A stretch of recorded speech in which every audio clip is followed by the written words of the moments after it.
गौ माता के ऊपर बहुत से लोग राजनीति सेकते हैं और जब जीत जाते हैं तो गौ माता को ही भूल जाते हैं।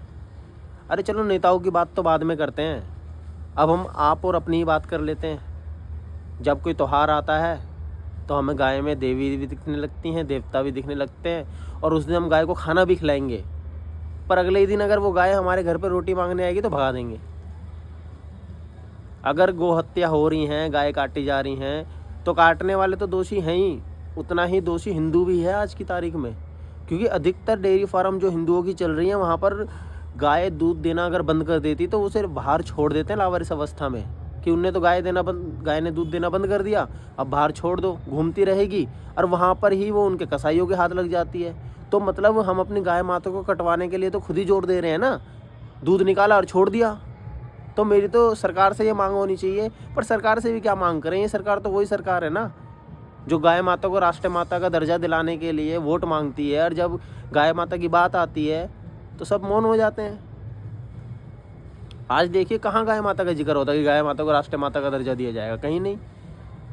और बात अगर करी जाए तो ये कड़वी सच्चाई है, जो नेता वोट मांगते हैं ना, दिखावे के लिए वोट है मेरी नज़रों में।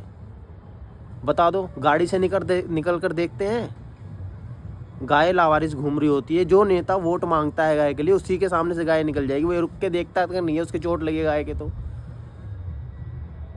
तो भैया जिम्मेदार, अगर गाय कट रही है, गाय माता के ऊपर आँच आ रही है, तो हिंदू भी उतना ही जिम्मेदार है। अगर हम ही अपने अंदर इतनी जागरूकता ले आए कि अगर डेयरी फार्म में गाय है तो भैया उसका रजिस्ट्रेशन करवाएं, और जिस किसी की निकले गाय उसको कठोर से कठोर सज़ा मिले। और अगर हमारे घर पर या हमारे दरवाजे पर गाय माता आती है तो हम उसे 2 रोटी दे देंगे तो क्या हो गया, पर नहीं, मार के भगाने में बिलीव करते हैं। अरे गाय माता, और ऊपर से नंदी महाराज आते हैं, उन्हें तो भैया मैं देखता हूँ आजकल तेजाब ऊपर से पड़ा होता है। अब जिम्मेदार कौन है ये? जिम्मेदार तो कहीं ना कहीं हिंदू ही हैं, क्योंकि ऐसा तो है नहीं सारी गायें दूसरे समुदाय ने पाल रखी हो। भाई हिंदुओं के घर में भी बहुत गायें होती हैं, पर छोड़ देते हैं, सच्चाई है ये, इसमें बोलने में शर्माना क्यों, ये कड़वी सच्चाई है।